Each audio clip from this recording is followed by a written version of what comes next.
Essa com certeza é uma das maiores reviravoltas do futebol que ninguém fala sobre.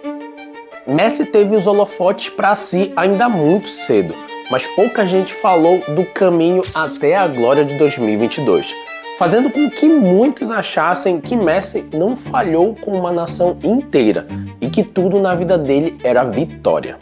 No vídeo de hoje você vai entender como os fracassos fizeram de Lionel Messi um dos melhores jogadores do mundo, se não o melhor jogador de toda a história do futebol.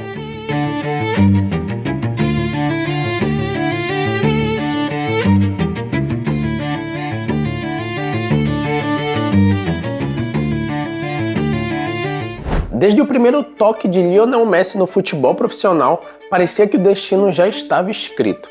Mas não era um roteiro simples, era daqueles cheios de cobrança, comparações e expectativas irreais. Porque do outro lado da história estava Diego Armando Maradona, o maior mito do futebol argentino, o homem da Copa de 86, o dono do país. A Argentina inteira queria um novo Salvador, alguém que repetisse o impossível. No Barcelona, Messi era rei, dono do jogo, colecionador de títulos, bola de ouro e de aplausos. Mas quando vestia a camisa azul e branca da seleção, tudo mudava. Cada drible era julgado, cada erro virava manchete, cada silêncio em campo era tratado como falta de amor à pátria. A genialidade era a mesma, mas o olhar sobre ele era outro. Nascia ali uma relação turbulenta, de amor e de desconfiança, onde Messi precisava provar o tempo todo que não era só um craque de clube.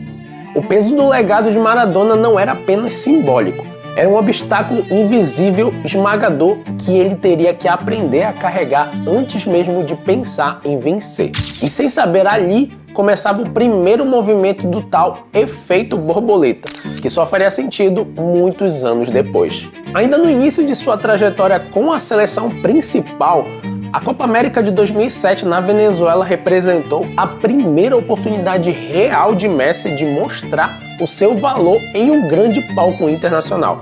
A equipe cheia de talento chegou à final com a moral lá em cima. A confiança era alta e a Argentina parecia destinada a quebrar um jejum de títulos que já durava anos. Só que o futebol não perdoa a expectativa. Na grande decisão contra o Brasil, a Argentina simplesmente foi atropelada. Um 3-0 seco, doloroso, que caiu como um balde de água fria em um país que já sonhava com a volta ao topo. Para Messi, aquela derrota teve um gosto diferente. No Barcelona, finais viravam rotina de comemoração. Na seleção, viravam feridas abertas. Foi ali que ele entendeu que vencer com a Argentina não seria automático, não seria simples e muito menos rápido. Aquela frustração inicial marcou profundamente sua trajetória, porque mostrou que talento sozinho não resolve nada. Cada derrota começava a moldar algo maior, a casca, a paciência e a mentalidade que só constroem apanhando do futebol. 2014 foi o ponto mais alto e, ao mesmo tempo, o mais cruel da jornada de Messi até então. A Copa do Mundo no Brasil parecia o cenário perfeito para a redenção e consagração definitiva do craque. Messi liderava uma Argentina que crescia na competição com atuações decisivas. Assim, a seleção chegou à final no Maracanã para enfrentar a tão temida Alemanha. O jogo foi tenso, equilibrado, decidido nos detalhes, como toda final de Copa costuma ser. E quando Mário Götze marcou na prorrogação, quebrou o coração de milhões de argentinos, e principalmente de Lionel Messi. A imagem do craque parado, encarando a taça sem palavras, rodou o mundo. Ele foi eleito o melhor jogador do torneio, mas aquele prêmio parecia não significar absolutamente nada, porque Copa do Mundo não se mede por troféu individual. Aquela derrota em solo brasileiro foi devastadora, não só para ele, mas para toda uma geração. Muitos passaram a dizer que ele nunca conseguiria, que sempre faltaria algo, só que aquela dor absurda, silenciosa e profunda virou combustível. Mais uma peça essencial no quebra-cabeça que empurrava Messi para um destino que ainda parecia muito, mas muito distante. Se alguém achava que a dor de 2014 tinha sido o fundo do poço, o futebol tratou de provar que sempre dá para cavar um pouco mais. Em 2015 e 2016, a Argentina chegou a 2 finais de Copa América seguida, 2 vezes contra o mesmo algoz. o Chile, 2 vezes nos pênaltis, 2 derrotas consecutivas em finais continentais, que só agravaram a ferida aberta de 2014. Era como viver o mesmo pesadelo, só que em loop. Cada cobrança perdida parecia carregar o peso de um país inteiro. A pressão da mídia e dos torcedores atingiu níveis insuportáveis, com críticas que iam além do desempenho em campo, questionando seu caráter e o amor pela camisa. Não era mais só futebol, era cobrança emocional, psicológica, quase desumana. Messi virou alvo fácil, símbolo de frustração coletiva. Mas, ironicamente, foi esse período de dor repetida que construiu a base da redenção futura. Sem essas quedas, sem esse sofrimento acumulado, a vitória de 2022 jamais teria o mesmo impacto. Depois da terceira final consecutiva perdida, na Copa América Centenário em 2016, Messi chegou ao limite.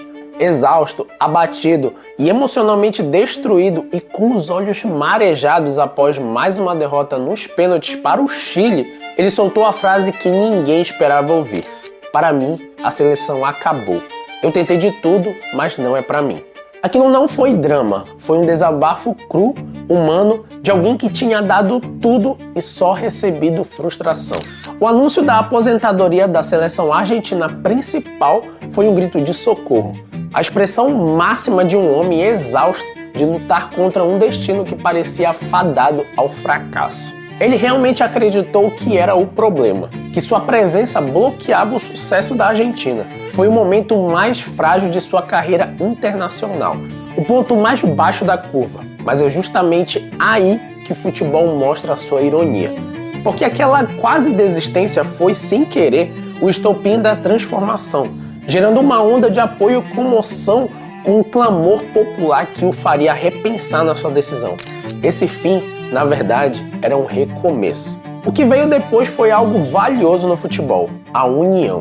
O anúncio da aposentadoria não gerou a indiferença que talvez alguns críticos esperassem de Lionel Messi. O país inteiro pediu a volta de Lionel.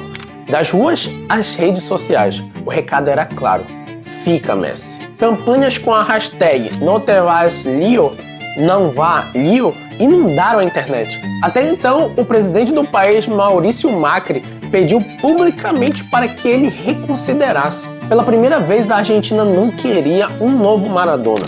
A Argentina queria Messi, do jeito que ele era. Esse amor e apoio incondicionais mudaram tudo e foram a energia que o empurraram de volta. Messi não conseguiu ignorar esse clamor. Ele percebeu que não precisava carregar o passado de ninguém, só precisava ser ele mesmo. Meses depois, ele anunciou seu retorno, dessa vez sob o comando de um novo técnico, Lionel Scaloni, que soube aproveitar essa nova conexão emocional entre o jogador e a nação para formar um time com um espírito diferente. Sob a liderança do então inexperiente técnico Lionel Scaloni, a seleção deixou de ser um time dependente de um gênio isolado e virou um grupo de verdade, moldado sob valores de união e trabalho em equipe.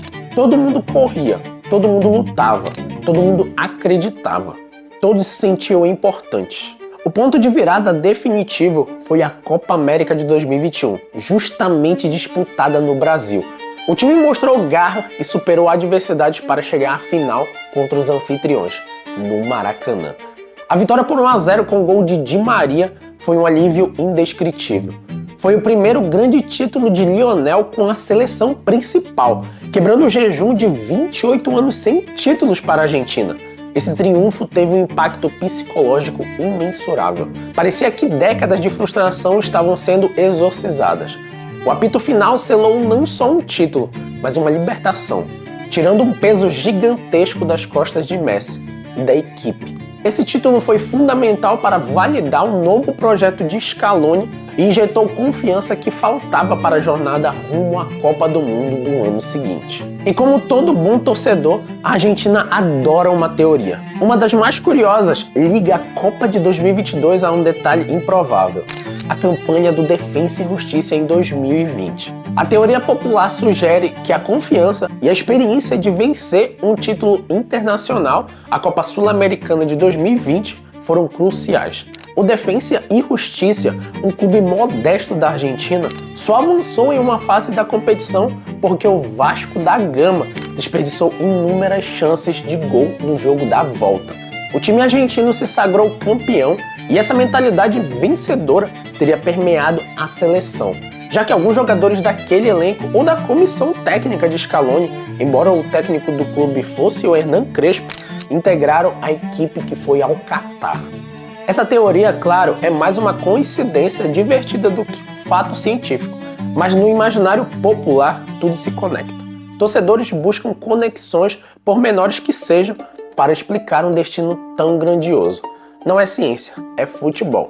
E o futebol vive dessas histórias improváveis, que ajudam a explicar o inexplicável, mostrando como até mesmo um simples jogo de clube com chances perdidas pode ser inserido na teia do destino que levou Messi e a Argentina à glória. Um ano após a Copa América e um ano antes da Copa do Mundo. Na Copa do Mundo de 2022 no Catar, a Argentina sofreu um baque logo na estreia, uma derrota inesperada e surpreendente para a Arábia Saudita. Em outros tempos, isso poderia ter desestabilizado o time e revivido fantasmas do passado, mas não dessa vez. A derrota só serviu como um teste de fogo para a nova mentalidade da seleção argentina. Longe de se abalar, a equipe se uniu ainda mais em torno de Messi. O craque, transformado pelas adversidades passadas, chamou a responsabilidade, olhou nos olhos dos companheiros e puxou o time para cima, jogando com uma raiva e uma determinação que seus companheiros notaram e admiraram. Aquele Messi era diferente, mais intenso, mais líder, mais humano. As dores do passado agora se transformaram em resiliência e força pura. Cada jogo, a partir dali, virou uma final. E a equipe, liderada por um Messi indomável, superou obstáculos, incluindo a tensa disputa de pênaltis contra a Holanda, nas quartas de finais. Essa capacidade de dar a volta por cima foi a manifestação do efeito borboleta que os guiaria até a final da Copa do Mundo. O último capítulo dessa saga foi a final épica contra a França, na Copa do Mundo de 2022, que ofereceu tudo que o futebol poderia oferecer: drama, emoção, caos e redenção. Um jogo eletrizante que terminou empatado em 3-3 após a prorrogação e foi decidido nos pênaltis. Quando a Argentina venceu, não era só um título, era o fechamento de um ciclo. A persistência de Messi, que não desistiu após a aposentadoria temporária em 2016 e continuou lutando por seu sonho, finalmente foi recompensada. Erguer a taça da Copa do Mundo foi a redenção final, o ponto culminante de uma carreira que de outra forma teria um vazio. As frustrações, as lágrimas e as críticas do passado ganharam um novo significado, transformando sua história em uma das narrativas mais emocionantes e bonitas do esporte. A vitória solidificou seu legado como um dos maiores jogadores de futebol de todos os tempos, talvez o maior para muitos torcedores.